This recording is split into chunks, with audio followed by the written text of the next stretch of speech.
مگے قرآن آیا ہے، مگے ذیشان آیا۔ بسم اللہ الرحمن الرحیم۔ روزے صبر کے گرد گھومتے ہیں۔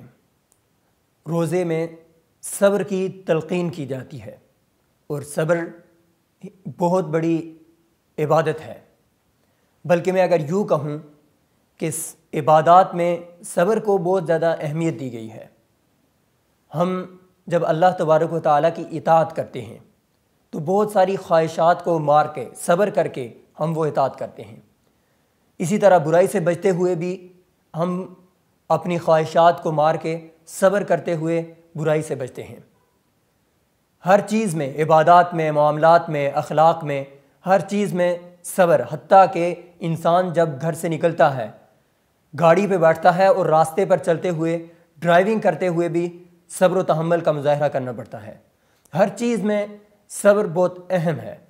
اسی لیے اللہ تبارک و تعالیٰ نے جو روزے کی وجہ بتائی ہے وہ یہ ہے کہ لعلکم تتقون، تاکہ تم بچ جاؤ، برے کاموں سے بچ جاؤ، تمہارے اندر صبر پیدا ہو۔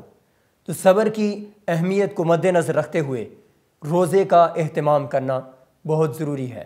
اسی لیے اللہ تبارک و تعالیٰ نے فرمایا کتب علیکم الصیام کما کتب علی الذین من قبلکم لعلکم تتقون، کہ تمہارے اوپر روزوں کو لازم کر دیا گیا ہے، فرض کر دیا گیا ہے، اور تم میں سے پہلے جو امتیں تم سے پہلے گزر چکی ہیں ان پر بھی یہ روزے اسی وجہ سے فرض کیے گئے تھے۔